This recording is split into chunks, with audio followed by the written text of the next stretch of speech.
네, 오늘 우리에게 주시는 주님의 말씀은 마태복음 13장 47절에서 52절까지의 말씀입니다.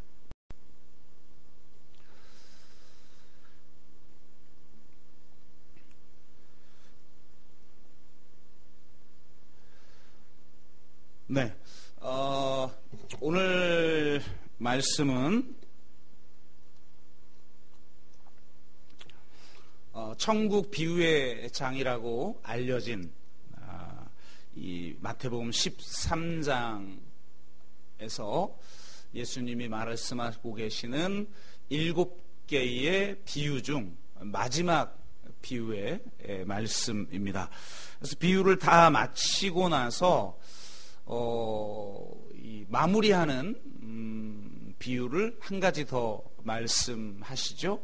바로 천국의 제자된 서기관에 대한 비유의 말씀으로 이 천국 비유의 장을 마칩니다. 이렇게 가만히 보면 8개가 이렇게 서로 대칭 구조를 가지고 있다는 걸 알 수가 있어요. 7개의 천국 비유와 이제 결론을 내리면서 마무리하는 비유, 이 8가지가 이렇게 대칭 구조를 이루고 있다는 걸 알 수가 있습니다. 처음에 씨 뿌리는 비유가 나오죠. 근데 마지막 천국의 제자된 서기관의 비유가 나옵니다. 이게 한 쌍으로 이루어져 있고, 그 다음은 이 나머지 천국 그 비유가 2개의 종말론적 비유로 감싸져 있는 것을 알 수가 있죠. 알곡과 가라지의 비유와 이 그물 비유. 알곡과 가라지처럼 좋은 것과 못된 것, 이것이 나뉘어지는 그런 종말론적 비유가 나오고, 그 사이에 바로 2개의 그 천국 비유, 겨자씨와 누룩의 비유가 나오고, 그 다음에 이 알곡과 가라지에 대한 해석이 나옵니다. 그리고 나서 바로 이 밭의 감추인 보아와 진주를 구하는 장사의 비유가 나오죠. 이것이 이렇게 쌍을 이루고 있다라는 것을 알 수가 있어요. 그러니까 이런 구조인 거죠. 마태복음에는 5개의 담화가 나온다고 그랬죠. 모세 5경. 그러니까 마태는 예수님을 새로운 모세로 보기 때문에 모세 5경처럼 5개의 담화가 나오는데, 그 중에 이 13장이 정중앙에 있는 말씀이라는 겁니다. 그래서 이 정중앙에 있는 말씀이 천국 비유장이죠. 그러니까 이게 마태복음에서 굉장히 가장 중요한 장이라고도, 담화라고도 할 수가 있는데요. 그 구조가 바로 천국 비유인데, 이 종말론적 비유가 이렇게 감싸고 있는 그런 구조를 가지고 있다는 것입니다. 그럼 왜 도대체 이런 구조로 예수님이 말씀을 하셨던 것일까라는 거죠. 그러니까 자 보세요. 이게 결론 비유는 이제 별도의 비유이고, 이 종말론적 비유가 이 2개의 비유를 감싸고, 이 첫 번째 비유의 해설이 정중앙에 있다라는 거죠. 알곡과 가라지의 비유가. 그러니까 왜 이런 종말론적인 천국 비유가 정중앙에 있는가? 그리고 이 천국 비유를 감싸고 있는 구조를 가지고 있는가라고 하는 것입니다. 그래서 이 종말론적인 성격이 천국에 있어서 가장 중요하기 때문에 그런 것이죠. 사실 그래서 이 종말론적 성격에 대한 비유가 왜 중요한지에 대해서 함께 나누고, 그런 종말론적인 하나님 나라의 백성들의 성격으로서 천국의 제자된 서기관은 도대체 무엇인가를 함께 나눔을 통해서 지금 우리가 어떻게 말씀을 붙들고 살아가야 하는지를 함께 나누도록 하겠습니다. 종말론적인 천국 비유가 굉장히 중요한 이유가 있어요. 지금 이 시대에 또 마찬가지인데요. 우리의 그 복음, 한국 교회에서 선포되고 있는 복음 메시지를 이렇게 가만히 들어보면 사실은 종말이 필요 없죠. 왜냐하면 한국 교회에서 선포되는 복음에서 종말은 바로 죽음 이후이기 때문에 그렇습니다. 우리가 죽고 나서 천국 아니면 지옥으로 가는 거예요. 그래서 그것이 이제 최종적 종말이죠. 우리의. 그러니까 우리 복음의 결론은 내가 개인적으로 그냥 죽으면 경험할 수 있는 것입니다. 우리가 다 죄인인데 죄의 형벌은 죽음이죠. 이 죽음으로부터 벗어날 능력이 우리에겐 없죠. 내 힘과 노력과 행위로 이것을 이겨낼 수 없고 우리는 스스로 구원받을 수 없어요. 그래서 예수 그리스도께서 이 땅에 오셔서 우리가 받아야 할 죄의 형벌을 대신 받으심으로 말미암아 우리 죄가 용서되어지고 그래서 우리는 천국에 갈 자격을 얻게 되는 겁니다. 그리고 우리가 죽으면 천국 가게 되는 거죠. 여러분, 이렇게 선포되어지는 복음에서 종말은 필요 없죠. 왜? 이미 내가 죽으면 종말을 경험하게 되는 것이니까. 이것은 굉장히 큰 문제를 가지고 있는데요. 그러니까 이것의 이제 성격이 이렇게 얘기할 수가 있어요. 뭐 여러 가지 이야기할 수 있지만 두 가지만 이야기하자면 굉장히 개인적인 복음이죠. 하나님 나라의 복음이 아니라 천국 복음이고 그것은 매우 개인이 그냥 경험해야 할 개인이 또 얻어야 할 어떤 구원에 대한 복음입니다. 그래서 내 구원이 중요하고 그래서 넌 구원받을 확신이 있느냐 이런 질문이 굉장히 중요해져 버리고 또 내 구주만 중요한 거죠. 우리의 구원, 우리의 구주, 이 땅의 구원, 이 땅의 구주가 중요하지 않다는 겁니다. 두 번째 특징은 매우 피한적 구원의 성격을 가지고 있죠. 죽어서 천국을 가는 겁니다. 그러니까 구원이라는 건 이 세상에서 저 세상으로 가는 것, 이게 구원이 되어 버리는 거죠. 그러니까 우리의 구원이라는 것이 죽음 이후의 삶에서 끝나버린다는 거예요. 여기에는 종말이 필요 없죠. 이미 내가 종말을 경험했으니까 죽음으로 말미암아. 그래서 이 땅에서의 삶이라는 것은 저 세상의 삶으로 가기 위한 준비 과정에 불과하고 우리가 저 세상으로 가면 이 세상의 삶은 의미가 없는 그런 세상이 되어버리는 겁니다. 이 세상에서 우리에게 의미 있는 것이란 바로 이렇게 저 세상으로 갈 자격을 얻도록 전도하는 일 이외에는, 이건 너무나 중요하지만 이 이외에는 이 구원론에선 어떤 의미도 찾기가 어렵다라는 문제를 가지고 있어요. 이렇게 되면서 발생하는 여러 가지 문제가 있는데요. 그냥 두 가지만 이야기하자면, 첫째는 개인적인 죄의 문제만 해결하는 복음을 믿게 된다면 세상의 악의 문제는 어떻게 되는 것인가에 대한 답이 없다는 겁니다. 그러니까 그리스도인들은 이 세상의 악의 문제에 무관심하죠.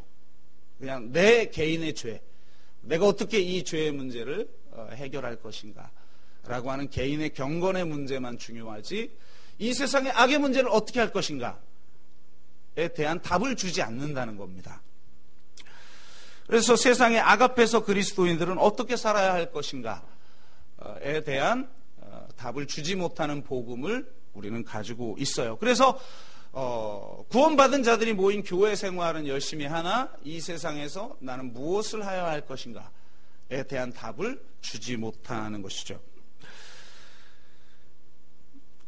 그러다 보니까 자연스럽게 죽어서 천국 가는 구원에 대한 복음을 믿는 우리에게 있어서 이 세상에서 우리의 전인격적 삶, 내 평생 동안 살아야 되는 나의 삶, 나의 이 삶과 가정의 삶, 회사의 삶, 그리고 이 지역에서의 삶, 그리고 이 사회에서의 삶, 이런 삶과 정치, 경제, 사회, 문화 등의 모든 영역 속에서 나는 어떻게 살아야 하는 것이고 그것은 어떤 의미를 가지고 있는지에 대해서 답을 제시해 주지 못한다는 겁니다. 이게 문제라는 거죠. 그래서 이런 복음을 열심히 믿고 섬김으로 말미암아 결국은 지금 이 하나님의 영광이 이 땅에 짓밟히는 한국교회 모습, 한국 기독교회, 한국교회의 위기라고 일컬어지는 지금의 모습을 낳았다라는 것입니다. 이래서 종말론이 필요하다라는 거예요. 왜냐하면 지금 내가 죽어서 가는 죽음 이후의 삶이 우리의 최종 목적이 아니라는 거예요. 왜 종말론이 필요한가? 왜 알곡과 가라지가 갈라지고 더 나아가서는 몸이 부활하고 새하늘과 새 땅이 이루어져서 거기서 우리가 새로운 삶을 살게 되는 그 종말이 왜 중요한가? 구원의 최종적 목적이라고 하는 것은 바로 전에 한번 말씀을 드렸지만 죽음 이후의 삶이 아니라 죽음 이후의 삶, 이후의 삶이라는 겁니다. 그래서 이 종말의 메시지가 중요한 거예요. 최종적 심판에 대한 비전과 새하늘과 새 땅의 비전을 말하는 복음, 바로 그 복음에 비추어 지금 나는 어떤 삶을 살고 있는가가 중요해지는 복음. 이 복음이 바로 우리에게 필요하다. 그래서 5개의 담화 중에 가장 중요한 정가운데 있는 담화의 정가운데 있는 것이 바로 종말론적인 천국 비유라는 겁니다.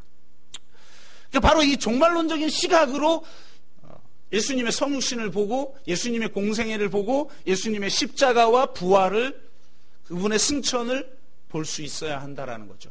그러니까 그분의 대표적인 것은 그분의 성육신, 그분의 십자가와 부활의 사건.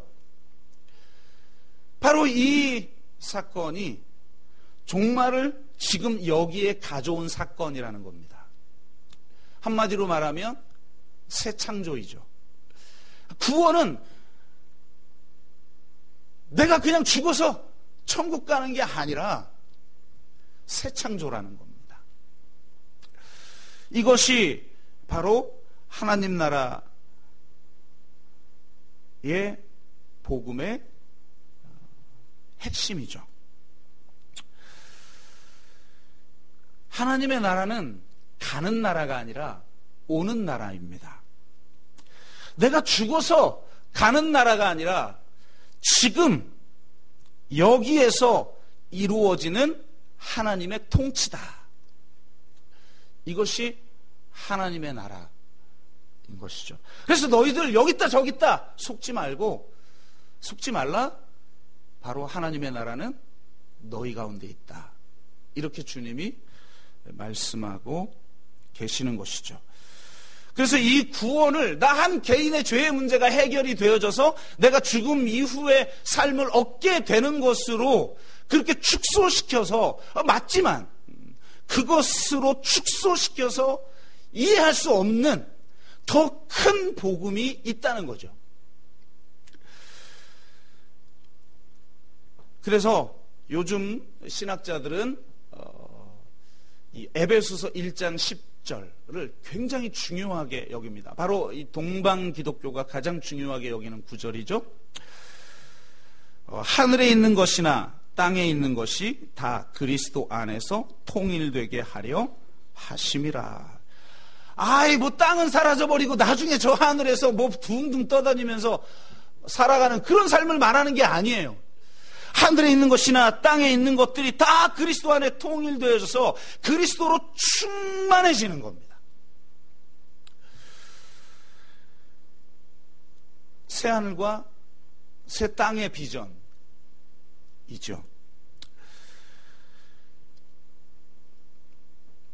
그래서 이 복음을 총체적으로 이해하는 것이 너무너무 중요한 것입니다.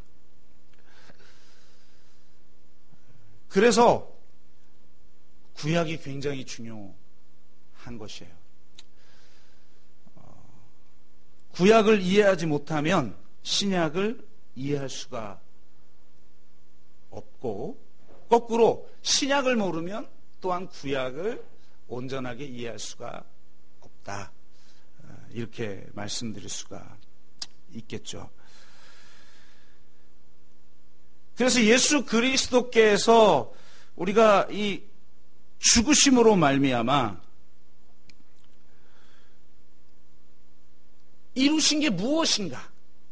그냥 나 한 개인이 천국 갈 어떤 자격을 얻는 것, 소위 말해서 구원열차 올라탈 티켓을 따는 것이 아니라 십자가는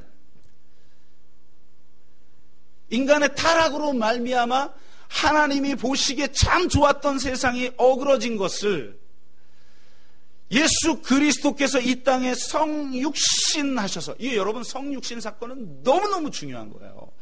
이 성육신이 포기되어지면 복음을 이해할 수가 없어요.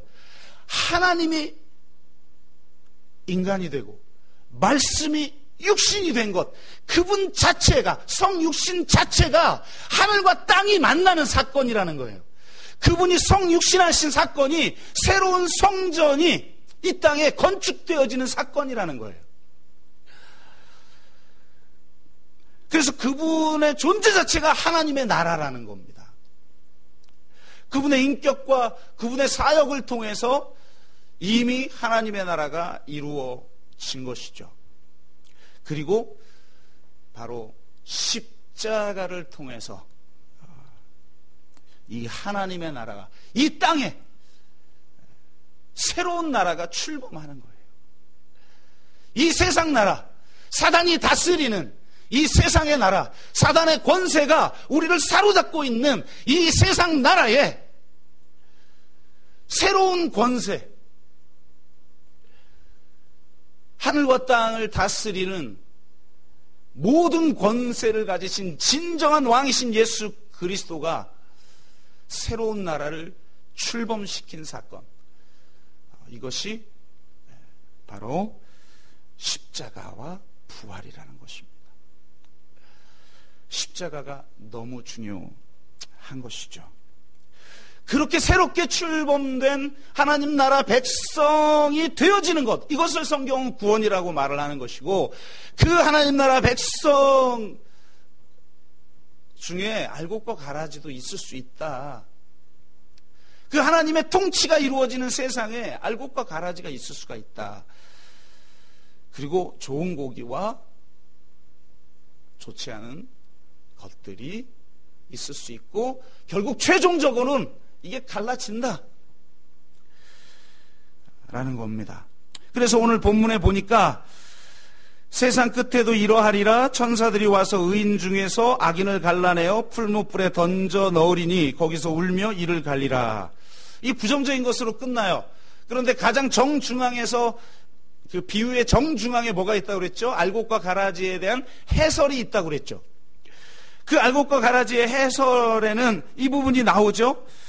그때의 의인들은, 악인들에 대한 이야기가 나온 후에 이렇게 말합니다. 그때의 의인들은 자기 아버지 나라에서 해와 같이 빛나리라. 아, 정말 얼마나, 여러분 정말 기대가 되십니까? 할렐루야. 네. 이 영광,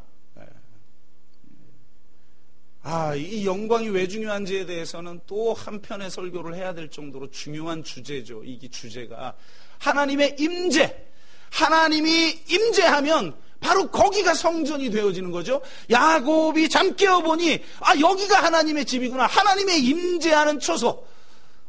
그게 바로 성전 아니겠습니까? 그럼 하나님의 임재의 가장 중요한 특징이 뭡니까? 쉐키나의 영광이에요. 영광이에요, 영광.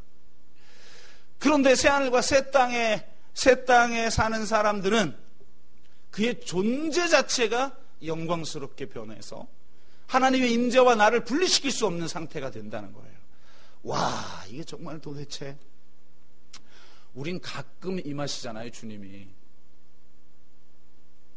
1년에 평생에 몇 번? 네. 그런데 아예 임재의 상태가 돼요.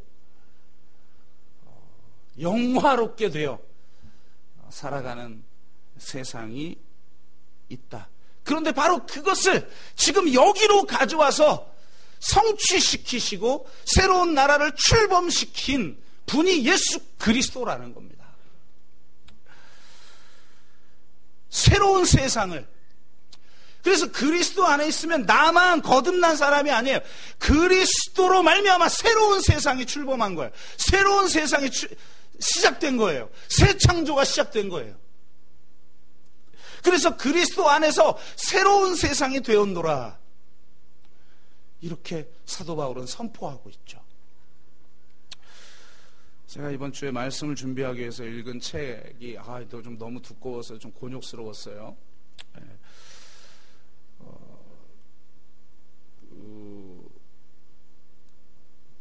톰 라이트라고 하는 지금 당대 최고의 복음주의 신학자로 알려져 있는 성공의 신부죠. 근데 그분이 혁명이 시작된 날이라고 하는 제목의 책을 썼어요. 그래서 무슨 이렇게 강력하냐. 그리고 저도 마침 책을 이제 5월 달에 이제 글을 쓸 때 성자적 영성과 혁명가적 영성을 쓸 때였으니까요. 근데 이제 나온지도 모르고 있다가 조금 뒤늦게 이번 5월 말인가에 나온 것 같아요, 보니까. 그래서 봤더니 십자가라는 거예요. 십자가의 의미가 새로운 하나님의 나라가 출범된, 그래서 하나님 나라의 혁명이 시작된 날, 이게 십자가의 의미라는 거예요. 제가 볼 땐 굉장히 강력한 메시지고 중요한 메시지다. 이 통전적 복음의 핵심을 정확하게 짚고 있는 사람이다. 이런 이제 평가가 되어지는데요. 어쨌든 종말론이 그래서 중요한 거예요. 여러분 지금 종말을 기대하고 계십니까? 여러분 여러분 종말을 또한 살고 있습니까? 이미 시작된 하나님의 종말, 새로운 세상, 새로운 나라, 새로운 성전, 새로운 임재, 새로운 소명 가운데 살아가고 있습니까? 그리고 그 나라를 소망하고 있습니까? 이게 너무나 중요하기 때문에 예수님은 천국 비유의 마지막을 바로 이 종말론적 비유로 마무리를 하고 있어요. 그런데 참 재밌게도 비유를 다 마치셨어요. 그러니까 그 다음은 천국 비유가 아니죠. 비유를 다 마치시고 나서 물어요. 깨달았느냐? 근데 다행히 제자들이 네, 깨달았습니다. 깨달았는지는 잘 모르겠어요. 이 이후의 삶을 보면은 그런가 하면 이게 헷갈리긴 하는데 어쨌든 다행히 깨달았다고 얘기했어요. 그러면서 다시 첫 번째 비유로 돌아가는 거예요. 왜요? 씨 뿌리는 비유를 왜 드십니까? 사람들이 이 예수 그리스도를 통해서 선포되는 말씀과 그 사역의 의미를 알지를 못하는 거예요. 들어도 깨닫지 못하고 보아도 알지 못하는 거예요. 예수님의 그 기적의 사건을 보아도 알지도 못하고 예수님의 말씀을 들어도 깨닫지도 못해요. 그래서 예수님이 천국 비유의 말씀을 7가지나 하시고 나서 이제 마무리하면서 너희는 깨닫느냐라고 했더니 예, 깨닫습니다. 그랬더니 예수님이 이렇게 말씀을 하시는데 마지막 천국의 제자된 서기관, 이건 뭐예요? 지금 이 깨달은 자들에 대한 이야기를 하고 있는 거예요. 이 하나님 나라 백성으로 살아갈 자가 누구인가? 그것을 지금 말씀하고 있는데 바로 천국의 제자 된 서기관이라는 거예요. 굉장히 독특합니다. 오직 성경 전체를 통해서 이 사복음서를 통해서 제자를 서기관이라고 한 것은 여기에 유일하고 마태복음이 유일해요. 다 여러분 서기관들은 다 부정적으로 나타나잖아요. 이 바리새인들아, 이 서기관들아, 이 독사의 자식들아 이렇게 나오는데 여기서 지금 천국의 제자라고 말을 합니다. 이것도 굉장히 독특하죠. 우리는 이렇게 보통은 이야기하잖아요. 천국 백성, 하나님 나라 백성, 그 다음에 예수님의 제자. 근데 여기는 지금 천국의 제자라는 거예요. 예수님이 천국이라는 말이에요.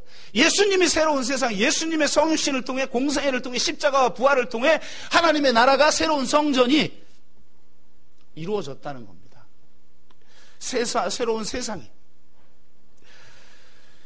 그래서 우리 이 예수의 제자들은 곧 천국의 제자라는 거예요. 예수가 우리 안에 내주하여 계시듯이 또한 우리가 예수 안에 살듯이 우리가 천국 안에 살고 천국이 우리 안에 내주하는 그 제자라는 거예요.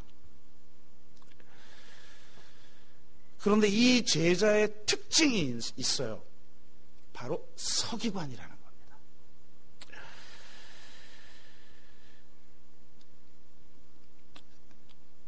바로 말씀을 맡은 자라는 거죠. 제자의 가장 중요한 특징은 말씀을 맡은 자라는 거예요. 말씀을 맡은 자, 이 서기관이라고 하는 것은 두 가지의 의미를 내포하는데요. 하나는 이전에 한번 말씀을 드린 것인데 다시 한번 강조해야 할 것 같습니다. 예수님이 나의 멍에를 메라 이렇게 말씀을 하시죠. 그런데 이 멍에가 뭐냐? 바로 그 랍비를 따르는 삶을 말하는 것이다 라는 겁니다. 그리고 그것을 멍에라고 하는 이유는 그러니까 이 랍비의 멍에라는 게 뭐냐면 랍비가 선포하는 말씀이에요. 그게 바로 멍에예요. 이 당시에는 그걸 전문용어로 사용을 했다는 거예요.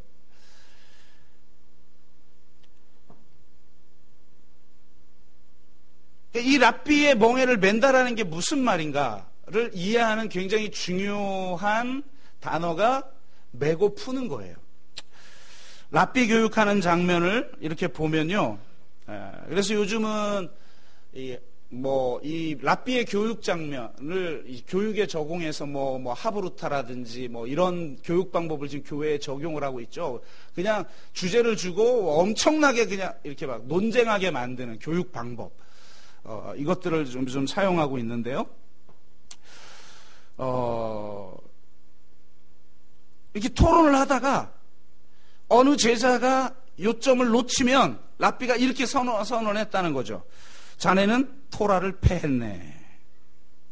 그런데 어느 제자가 이 랍비가 선포한 말씀을 정확하게 이해하고 심지어는 그 뜻을 확장시켰다든지 새로운 영역을 개척해냈다든지 했을 때 이렇게 선포했다는 거죠. 자네가 토라를 완성했네. 예수님이 율법을 폐하러 온 것이 아니라 완성하러 왔다라는 건 무엇입니까? 예수님이 구약을 재해석해서 구약의 본질을 드러냈다라는 거예요. 그 구약에 있는 거대한 하나님의 구원 이야기를 예수님 자신이 성취했다라는 거죠. 그래서 어떤 말씀에 대해서 때로는 금하기도 하고 허락하고 해석하는 끊임없는 과정을 바로 이 메고 푸는 것이다 라고 이야기를 했다는 겁니다.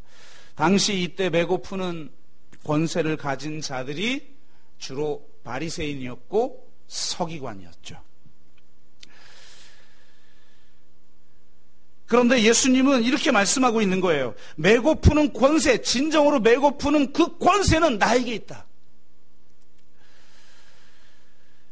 그러면서 그 권세를 누구에게 주느냐? 제자들에게 주는 거죠.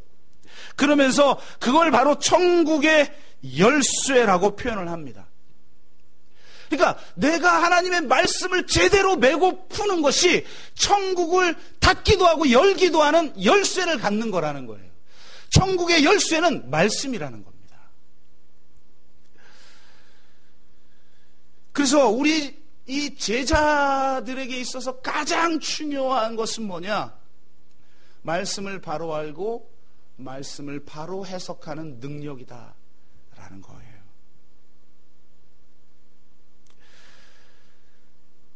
여러분, 내 인생이 왜 이렇게 갑갑한가? 그것은 말씀이 풀어지지 않았기 때문이에요. 말씀이 풀리지가 않아. 말씀이 풀리지 않는다는 건 도대체 이해할 수 없는 거예요. 자기 삶을, 세상을. 그래서 엠마오로 가는 제자에게 나타나신 예수님이 하셨던 일이 뭡니까? 나중에 제자들이 자신에게 나타난 분이 예수님이었다라는 걸 깨닫고 나서 뭐라고 말씀하십니까? 이렇게 말하죠. 그분이 말씀을 풀어주실 때 우리 마음이 뜨겁지 아니하더냐. 여러분 사랑이라는 건 풀어주는 겁니다. 그 사람이 나타나면 풀리는 거예요. 사랑하는 사람이 나에게 나타나면 내 인생이 풀리게 되는 거예요. 아니 내 사랑하는 사람이라고 막 나타났는데 그 인간만 나타나면 인생이 꼬여. 그럼 그 사람 만나면 안 되는 거예요.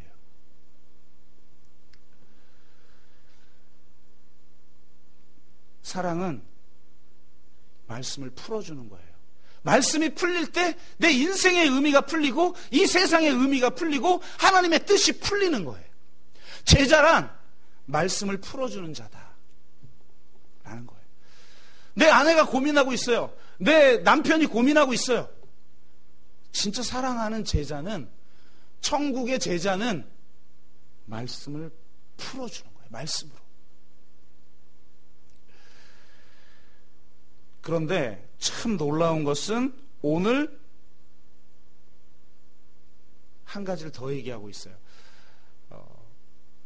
말씀을 풀어준다라는 것의 의미가 무엇인지를 명확하게 지금 보여주고 있는 것인데요. 새 것과 옛 것을 곳간에서 내오는 집주인과 같다. 이게 굉장히 중요한데요.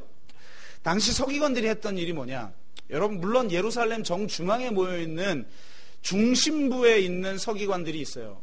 그런데 이 중심부에 있는 서기관 말고 각 지역에 있는 서기관들이 있어요.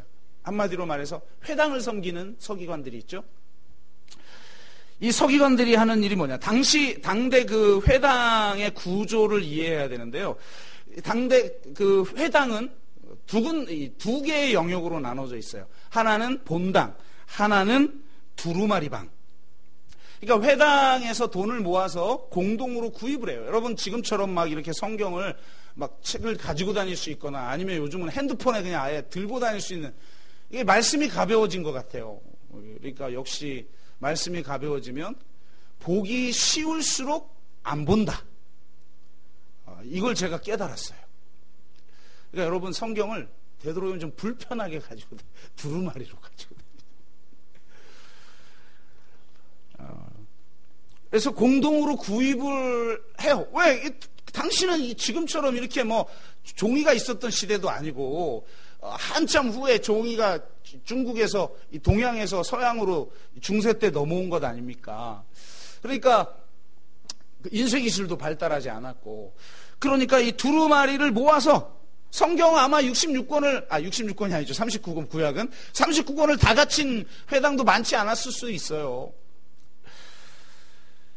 이렇게 두 개의 방으로 이루어져 있어요. 그러면 이제 회당에서 매일 기도도 하고 또 이렇게 안식일마다 말씀을 선포하기도 하잖아요. 그러면 서기관이 방에 들어가서 지금 이 시대에, 그리고 지금 이 절기에, 그리고 우리 마을의 상황에 맞는 말씀이 뭐냐를 골라낼 수 있는 학식이 있는 사람이 서기관인 거예요.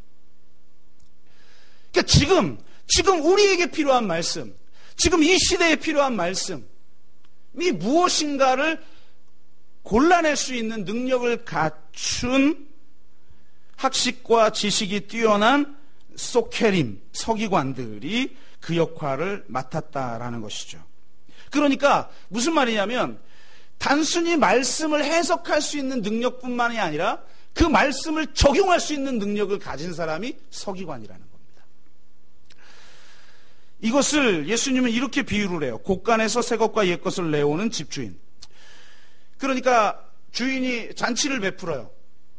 천국 잔치라고도 할 수가 있겠죠. 어쨌든 잔치를 베풀어요. 그러면 대표적인 게 포도주겠죠. 그러면 곳간에 들어가서 옛 포도주와 새 포도주를 같이 가지고 나와요.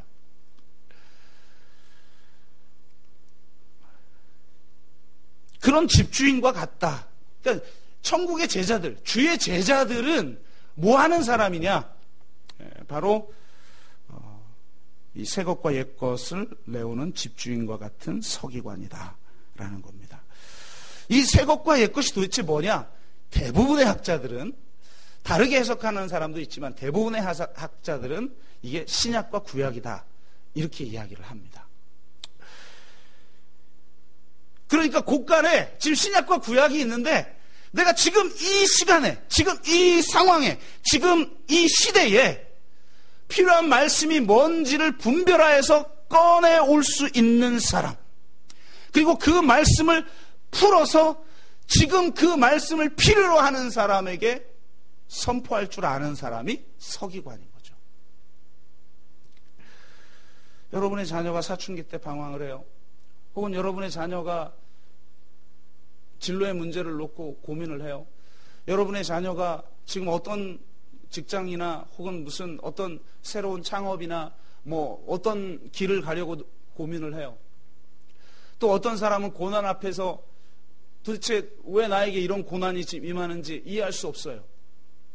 그때 사랑하는 사람은 뭘 해줘야 되느냐? 곳간에서 말씀을 꺼내와야 된다는 거예요. 문제는 이 곳간이 비어있는 경우가 많아서 꺼내올 옛 것과 새 것이 없다는 게 이게 문제죠. 지금 한국 기독교는. 그런데 정말 중요한 건 새 것과 옛 것을 꺼내와서, 이 굉장히 중요한 의미죠. 이 새 것과 옛 것이 같이 있어야 된다. 신약과 구약이 함께 있어야 복음을 바로 이해할 수가 있는 거예요. 근데 이걸 지금 설명할 수는 없고 시간상. 그래서 그 잔치에 필요한 것을 채우는 집주인과 같다. 마치 회당에서 저 두루마리 방에서 지금 우리에게 필요한 말씀이 무엇인가를 꺼내와서 그걸 풀어주고 적용시켜주는. 그럼 이게 지금 꺼내온다라는 게 어떤 의미인지를 예수님이 명확하게 지금 보여주고 있어요. 대표적인 게 누가복음 4장이죠. 예수님의 취임선언서라고 하는, 예수님이 이제 내가 이 땅에 왜 왔다라고 하면서 공생애를 이 땅 시작하는 첫 번째 사건. 요한복음은 이제 가나 혼인잔치 이런 것으로 시작하고 이러지만 기적을 행하시지만, 누가복음은 예수님이 취임선언서를 선포해요. 내가 이 땅에 와서 할 일이 이것이다 라고 하는 장면이 있는데, 회당에 들어가시죠. 안식일이 되니까. 그 회당에서 서기관이 말씀을 하나 꺼내와요. 그 말씀이 뭐죠? 이사야서예요.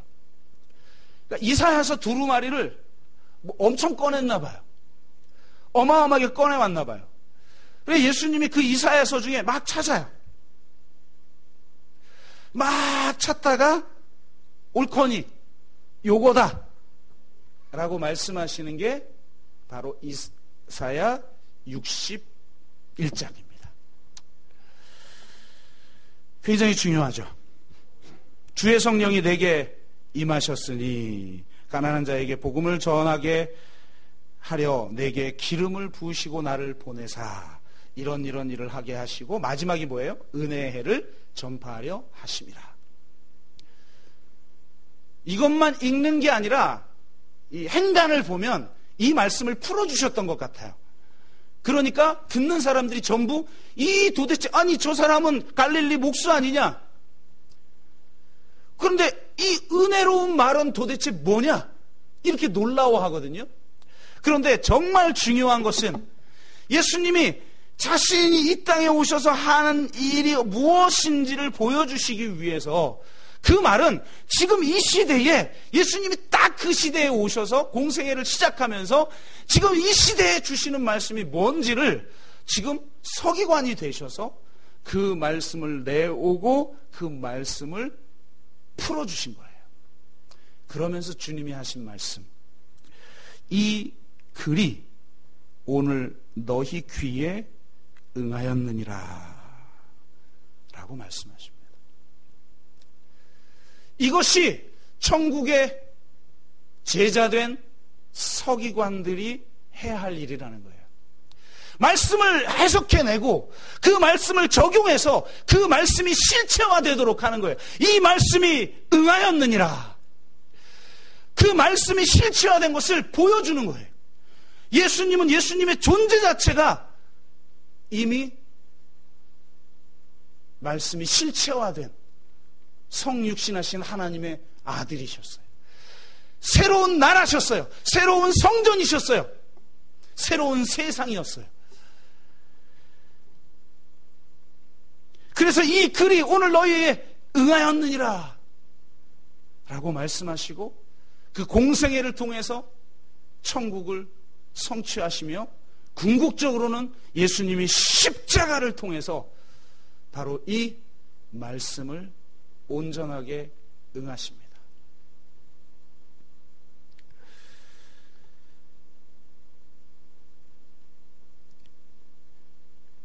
바로 이 천국에 초대된 천국의 제자, 예수의 제자. 제자는 말씀을 해석해내고 그 말씀으로 나와 가정과 공동체와 이 세상을 해석해내고 그 말씀을 적용해내서 그 말씀이 실체화대로 되도록 하는 일을 맡은 자라는 겁니다. 이 글이 오늘 너희 귀에 응하였느니라.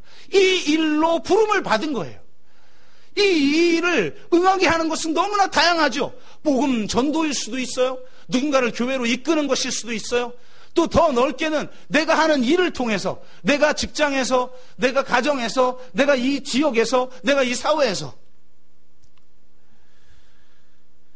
혁명이 시작된 날에서 톰 라이트는 복음 전도와 함께 정의와 아름다움을 이 세상에 성취하는 일을 선교라고 이야기합니다. 새로운 나라, 새로운 창조를 이 땅에 실체화시키는 일을 하도록 부름받은 천국의 제자된 서기관들이라는 거예요. 말씀을 맺으면서 한 가지 이야기를 좀 드리자면, 지지난주였나요?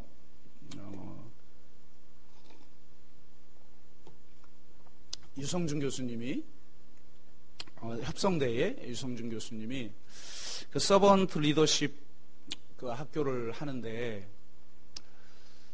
이번 주에 그 이해학 목사님이라고 하는 분이 오시는데, 목사님과 사모님이 좀 같이 참석하면 좋겠다 이렇게 연락이 오셨어요.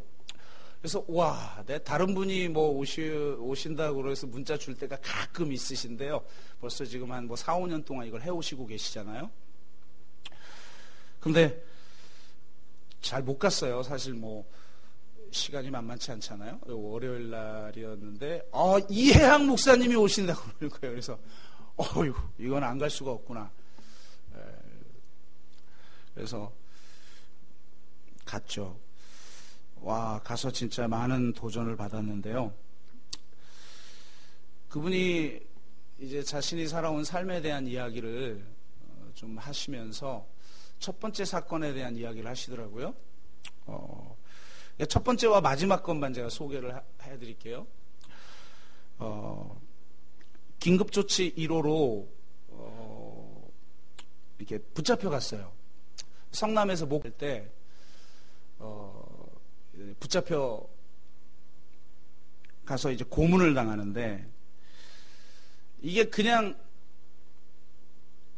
고문을 하면 문제가 뭐냐면, 너가 지금 소위 죄를 만들어 놓고 이 죄가 사실인 걸 불어. 이건 그냥 불 수 있는 건데, 문제는 뭐냐? 꼭 누굴 불라고 그러죠? 너와 함께 이 혁명을 모의했던 자를 불어. 그럼 제가 만약에 끌려가면 그럼 누구를 불어야 되죠? 전동호 집사님. 또 누구? 네. 이 하나님 나라 혁명을 꿈꾸는 동지들을 불어야 되겠죠. 근데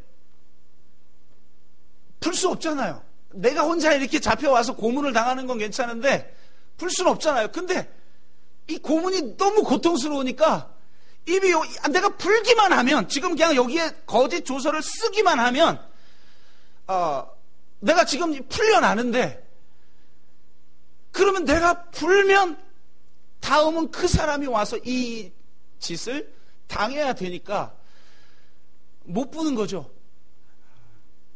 그런데 너무 고통스러우니까 내가 끝까지 견디겠다. 이거는 자기가 장담을 못 하겠더래요.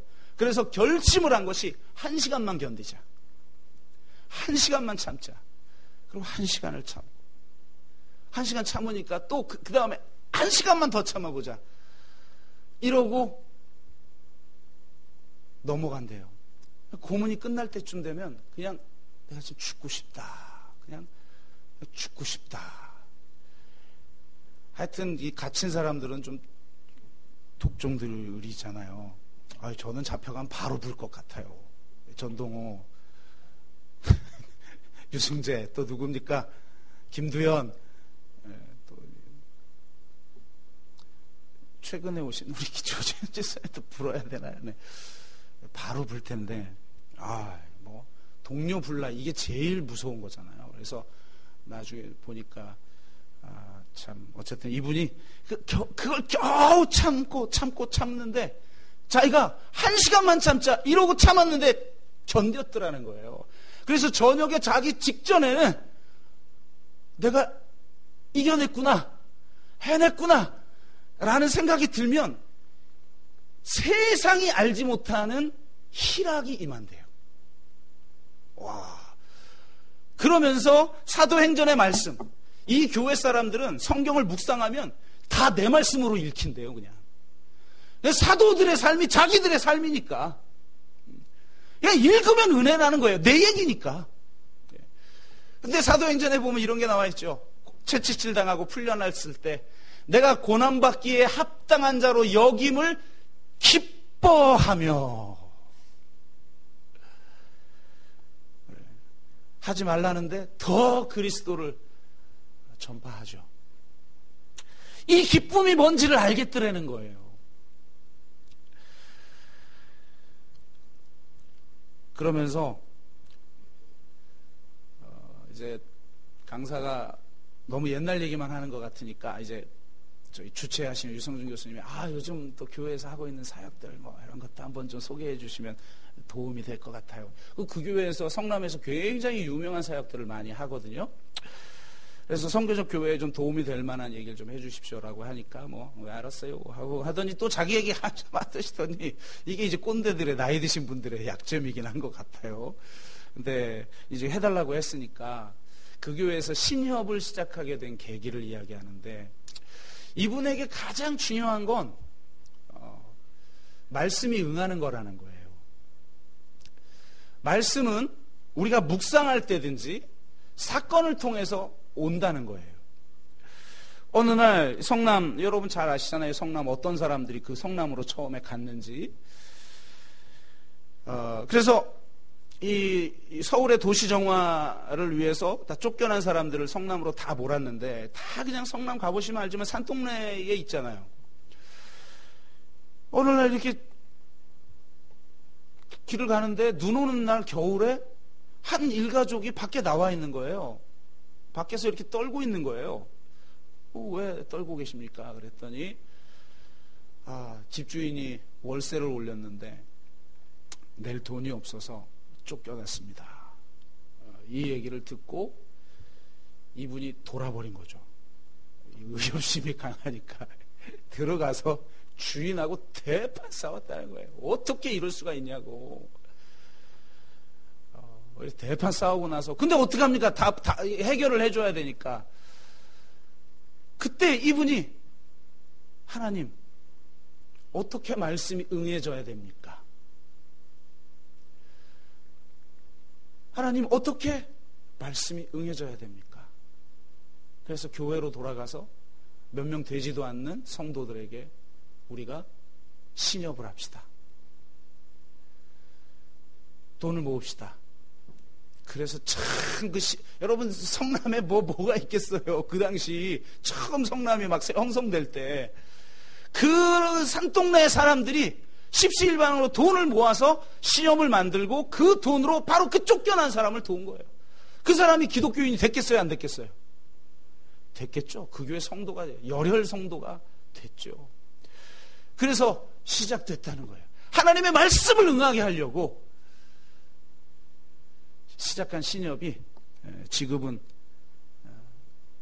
2,500억을 굴리는 신협이 됐다는 거예요.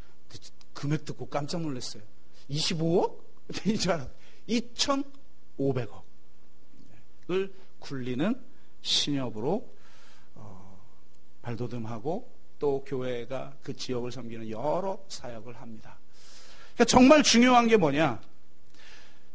우리 천국의 제자된 서기관들은 말씀을 알아야 된다는 거예요.